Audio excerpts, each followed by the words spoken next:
Welcome, everybody, to PinstripeChronicles podcast. I am Tats. I am here with Donald, and joining us today is Lynn, Mother Superior. Lynn, how the heck have you been? I have been nothing but missing you guys and missing doing this show with you. So all good and all better now. Yep. And before we get into any discussions today, you have an announcement that you would like to bring forward to everybody. What would that be? I would like to let everybody listening know that coming very soon to a YouTube channel near you, we will be having a ladies only Pinstripe Chronicles podcast every Sunday. And so look out on our page and in our tweets for more information, but coming very soon in the new year. And we're just really excited to get the ladies POV out there and show everybody that we actually know baseball. And you're going to be joined with Chris Northrup, true? Yep, Chris and Lynn every Sunday. Is amazing. Yes, absolutely. And for those of you who have been around for a while, Chris and Lynn have worked with us before. They have stepped away to do their own thing, and they have decided to come back and rejoin the family, and the door was always open, and we are so happy that they are back and home with us. So for today's discussion, I want to revisit something that was a heavy topic before the lockout, and that is, what free agents would really fit into this roster that would almost immediately change the outlook of the championship run. Is there any player, if you had to pick one, that would really stand out and just elevate this team to a different level that they are now? Lynn, what would be that one player you would go out and sign right now? So you're keeping this to free agents? Is that what you said?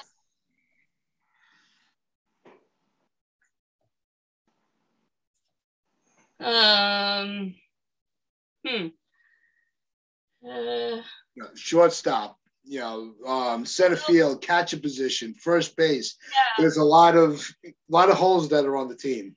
So I have to admit I'm a little stuck on the free agency status. So Correa is still available. Rizzo is still a free agent for first base. Okay. So I had a question. Wilson Contreras for the catcher position to work with Gary. Okay. So good. So you mentioned Rizzo. I want to talk about him because there's been some discussion about acquiring Olsen for first base. And that getting him in combination with Correa would give the Yankees what they need to actually be playoff contenders. But that was the first question that came to my mind is, what are we doing with Rizzo? You going to let him walk?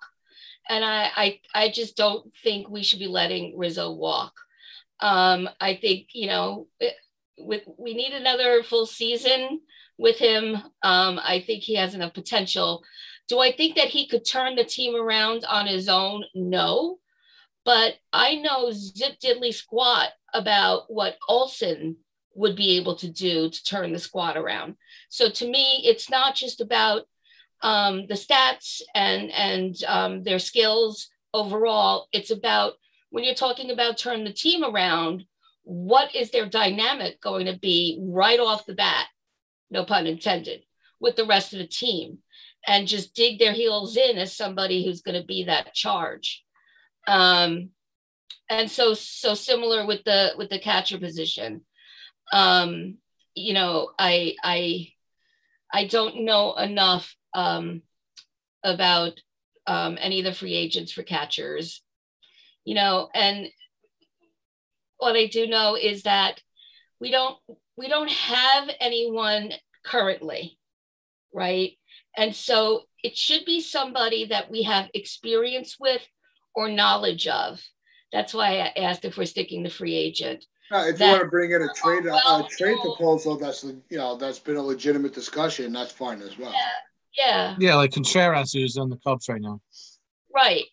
And so, but Donald, what do you know about Contreras in terms of his dynamic with his team?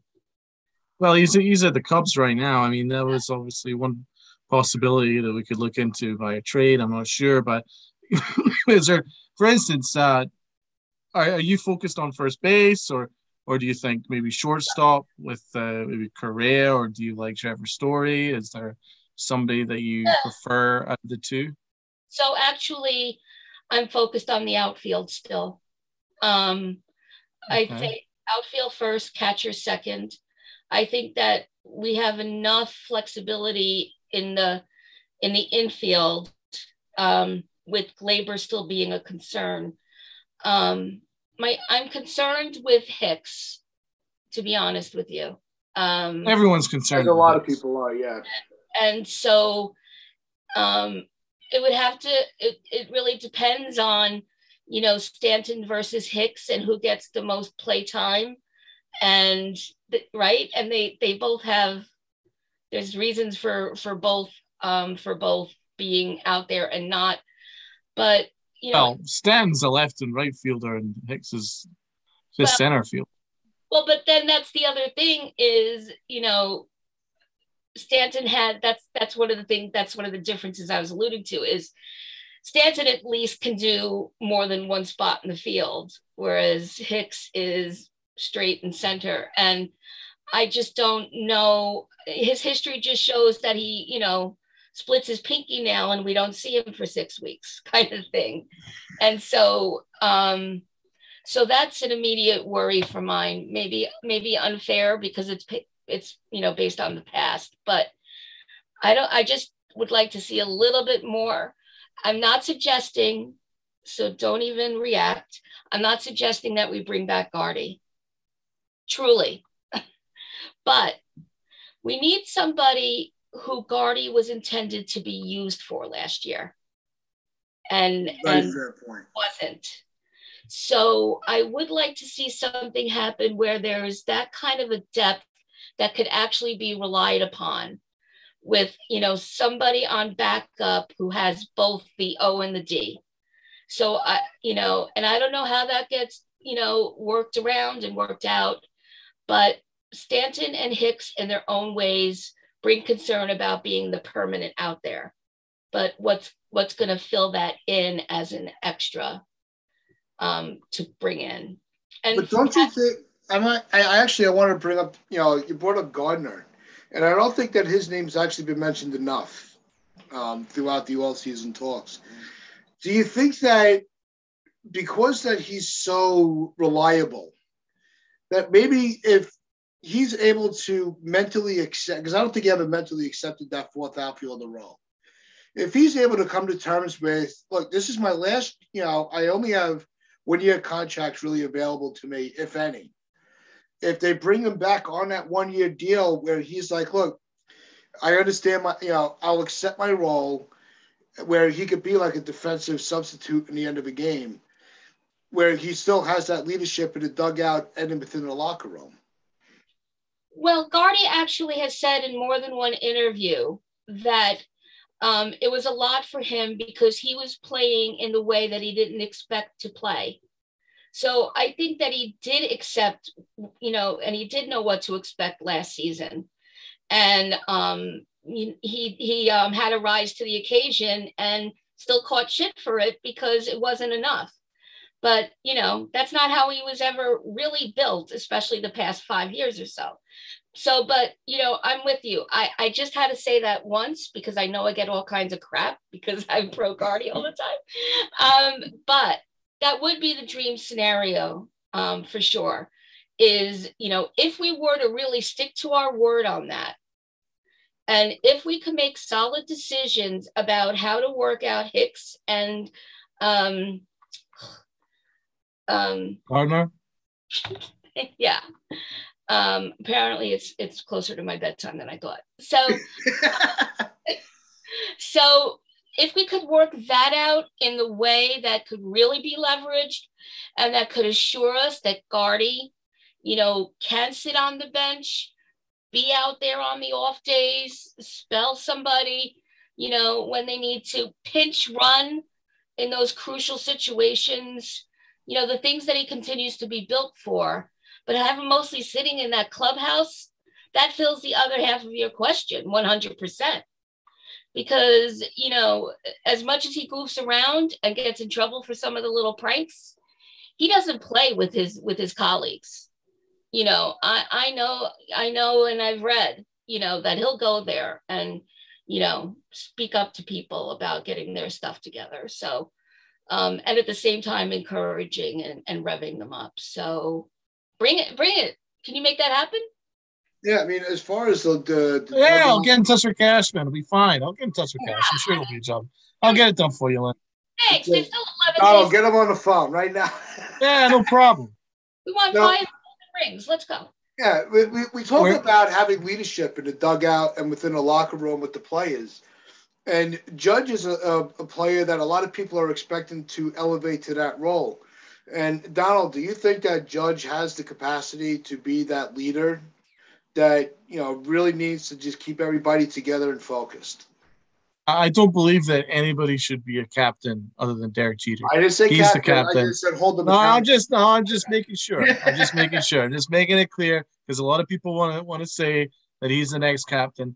Blah blah blah blah blah. No, there's only one captain, right? There was Garrick, you know, and now there's Jeter. I think, and of course Munson. We'll never forget that. You know, those were the guys, right? I don't think we should ever have another one unless they blow me away. But as for Aaron Judge, he leads by example. There's no question about it. He leads by example. Best example was when Gleyber Torres didn't run it out to first base. He kind of just walked. I mean, honestly, I could have walked backwards faster than he got to first base that time that he grounded out there. And Judge, you know, when he went back to the bench, Judge was in his face going, no, that's not what we do here, right? And that's the kind of thing that we need, right? Lead by example. Judge, he gives it his all every single game. That's the kind of thing that you need. He definitely represents the Yankees in every way, and that's also a very special thing. So I do think that he is the best guy to lead by example with, and for others to follow his lead. I think I don't think he's an outspoken guy. I also think he's quite young in terms of, you know, he's not a fiery guy like Brett Gardner, and he's not an old school guy, you know, like, well, even say Brett Gardner or what we've grown accustomed to in the past, because Aaron Judge has made misjudgments with bringing the stereo in, playing New York and things like that, which ended up kind of biting us in the butt. So yeah, but on the flip side, if we would have won that series, that would have been an iconic moment for him. Not really. I don't really believe in trolling. It's just I think that's something that other teams do. I don't think the Yankees should be doing that. And he was bringing the stereo down for the playoff game, just that last one we had there, the wild card game, and it went about bit us in the ass. So that is why I don't think we should put too much pressure on him, because he's still young. He likes to have a good time. He likes to have fun. So we shouldn't put all the pressure on him to be the leader, but a leader and certainly the principal guy for the team to look up to. I think he'd fit that role. But how would you do that without designating him a captain? Like, I just don't think you need to have a named captain. I just think how does somebody get established as the leader of the team? I think if you lead by example, I think people gravitate to. Yeah.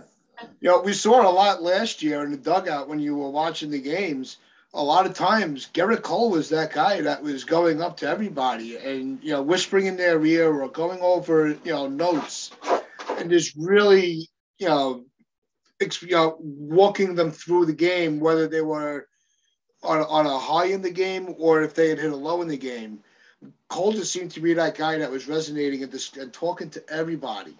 You know, I think Judge needs to, you know, be that role as well. So we're not going to designate a specific captain. But if you have Judge working with Cole and really just rallying everybody together, because we all know Boone's too busy blowing his bubbles, he's not paying attention to what's going on or what emotions are going on through the game. So somebody's got to step up and be the manager. And we saw a couple of times Cole was that guy. Judge can be that guy. He's just got to do it more often. Yeah, I mean, Cole I see on the regular sitting in the dugout with Higgy, for example, and they're not hanging over the fence watching what's going on the field. They're sitting with that pad and they're reviewing their last inning, and they're having a conversation about what went wrong, what to look for the next time, and so forth. So I agree, we need that version, player to player. Like you use the example of Judge getting in Glaber's face that time, then what if that continued in the dugout and like, let me show you why I got in your face, and having that kind of conversation. I agree, less hanging on the fences, and you see them whispering to each other and laughing. And I don't know if there's so much talking game per se. And I don't think there's enough leaders on the team, though. That's a big issue last year. For sure. There's not enough. It's just not enough leaders. If you go through it, 1 through 9, I mean, Gary Sanchez is the opposite of a leader. Gleyber Torres is the opposite of a leader, right? You've got guys that lead by example. I think Gio Urshela is one, where he's a gutsy guy that gives it his all. I think people will like that. I wouldn't say he's necessarily a leader, but he's somebody that the way that he plays is a lead by example kind of guy, that energy. That's not enough of that in the team. And then you go through it. I think Stanton stepped up as a leader this year. He assumed more responsibility, I think, and increased playing time. Certainly, more play on the field certainly helped, and his performances were playing on the field terrific. Every day was a huge boost. Yeah, and I think that he's become more confident and comfortable in New York, and the boos haven't gotten to him. He's turned the boos into cheers, and I think he's a little bit more comfortable in his in what he's asked to do, and I think that came across this year. But other than him, and maybe other than Judge, and other than Cole, as we've discussed, and I think Urshela's energy. That's it, really. I can't really think of too many other than one until Rizzo came in. Rizzo basically became de facto leader of the team. Right. Because we were so devoid of any kind of leadership, he kind of assumed that responsibility. That was huge. That was the only reason why we made the playoffs in the first place, the way that he assumed responsibility. So for me, that has to be addressed in the offseason. You need to get some leaders in there, man, because there's too many guys that are just very comfortable, and very, very coddled and very relaxed in their jobs, and because they know that there's no threat, because Aaron Boone runs them and Brian Cashman wants it that way. So here's a lot of people use the word. Oh, go ahead, Lynn. So here's an interesting concept, and if you guys like it, I'll take it to Hal myself. What the hell? Good luck getting in touch. We're all family friends. Oh, really? Tell him why he's such a bad owner. That'd be neat. So, football teams have more than one captain. I know we're getting away from the discussion about who's the captain. Hockey teams have more than one captain, correct? Isn't that right? I'm not a hockey. So. Yeah, I'm not a hockey. That's not the best example. No, and I'm just learning football. By God, I'm trying. But I do know that there are 2 captains. Well, so that's 2 of you? There's only 2 people in the United States that know anything about football. Rob's one, and Lynn's the other. Look, Tats, I should say, not Rob. Tats and Lynn, the only 2 people in America that don't know football. What the hell's wrong with you 2? I can now identify. I apologize, listeners. I know stuff, and Rob knows stuff, but Rob's away. I don't know where Rob's gone. Well, last I checked, this was a baseball podcast, but I brought it on myself. Brought it up. I brought it on myself, like I just said.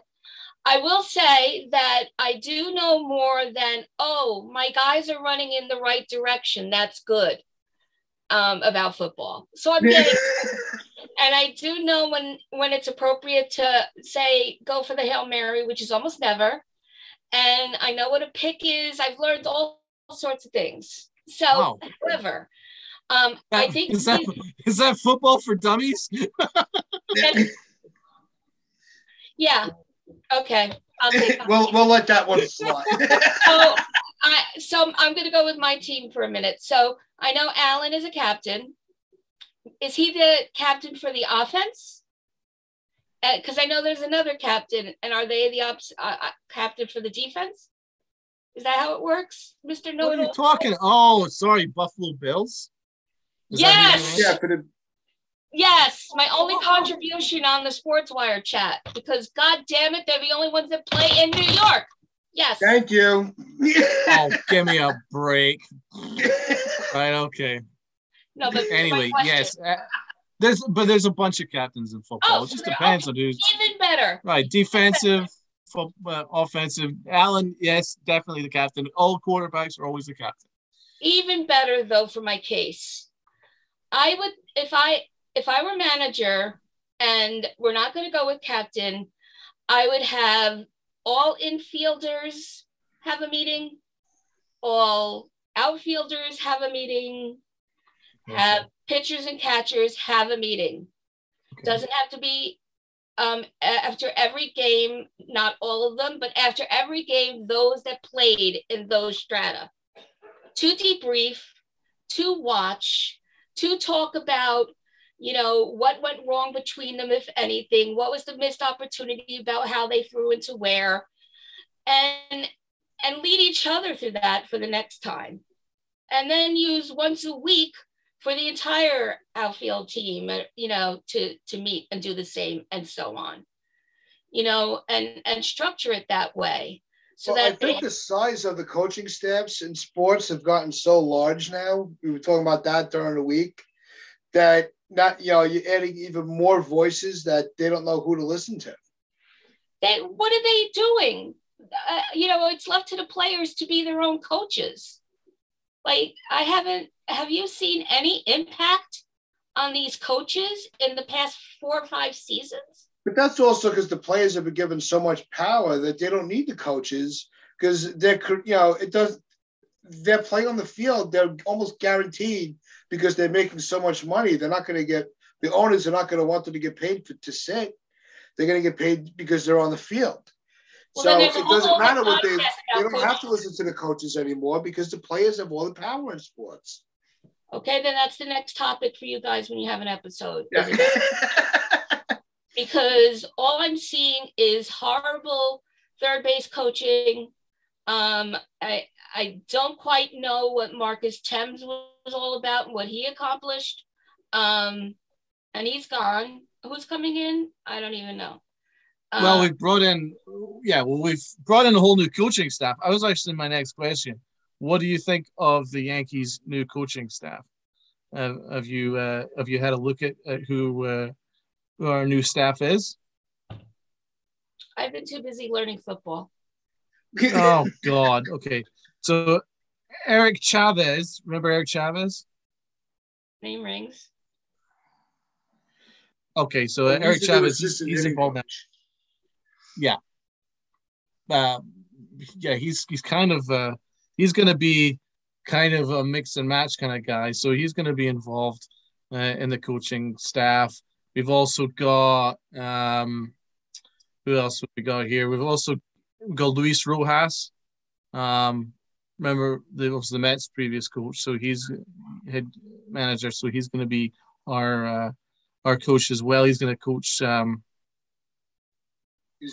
then we've got hitting coach Dylan Lawson and assistant pitching coach Desi Druschel. So Dylan Lawson was in our minor league system. And so yeah, those are the kind of the main guys anyway. Who's first and infield coach is gonna be Travis Chapman. What about bench coach? So bench coach is gonna be Carlos Mendoza. Yeah. third base coach is Luis Rojas. Harkey's back as bullpen. Assistant hitting coach is Eric Chavez. We've kept Blake, and Dylan Lawson is going to be the main hitting coach. As I say, Dylan Lawson is through our minor league system, so he's going to be very much analytics based, I think. What do you think of the coaching staff?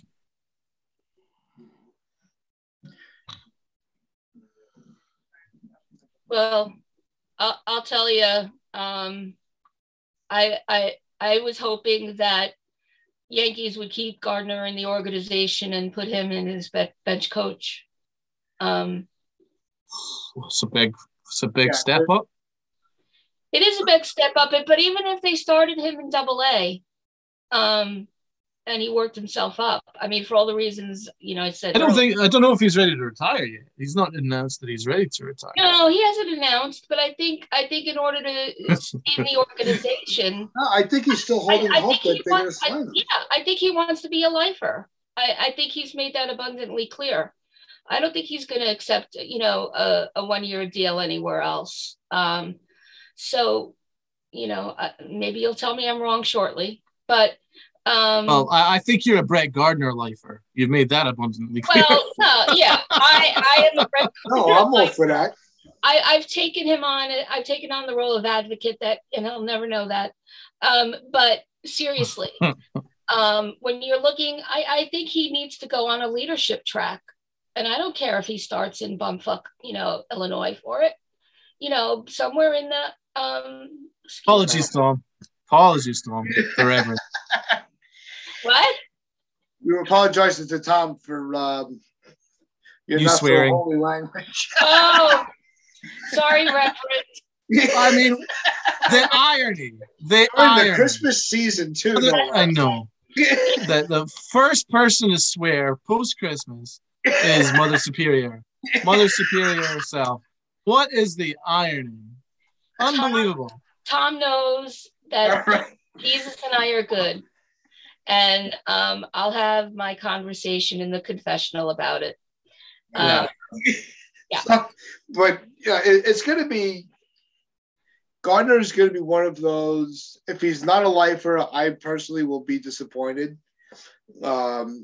because he's done everything that the organization has asked him to do. He's never made waves. He's never caused issues with the media. He's never turned on the fans. Even in recent years with all the ups and downs, he's just been a good soldier. And the Yankees, I feel the Yankees do owe him something, Mm-hmm. And I hope that for his personal legacy's sake, if he doesn't get a position with the Yankees, I hope he does decide to retire and not put on a different uniform. Right. So I think that would really that would bother me. Yeah. Somebody that swore up and down that he was never going to leave the organization. I'd hate for his last moments to be, like Detroit, or Pittsburgh or somewhere irrelevant. Yeah. And yeah, he's never going to be high level leadership, and have him work up through the farm system, and whether it's bench coach or, another position where he's grooming the new ones. And getting them into shape and boot camping them so that we don't get these entitled, big heads coming in when they hit their first game at the stadium. Yeah. Oh, crap. All right. Even see, nothing has changed to all the months that, gone off the walls behind the here. scenes. So that's going to wrap things up for us. Just remember to check out Lynn and Chris on Sundays. On this Sunday. Oh, yeah. Remember, like, share, comment, and subscribe. Check us out on sportname.com/player for Sportswire Radio. You listen to Pinstripe Chronicles, where your pinstripes for pride and play hard.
Lynn's fast asleep. She's missed the fact that we've moved affiliate. Staten Island Yankees doesn't exist anymore. So you're just sending Brett Gardner to Staten Island to live there or something. I don't know what the plan is for him in Staten Island. But that Get a pizza or something. Yeah, but we don't have a date when that's happening, do we? Or has it already?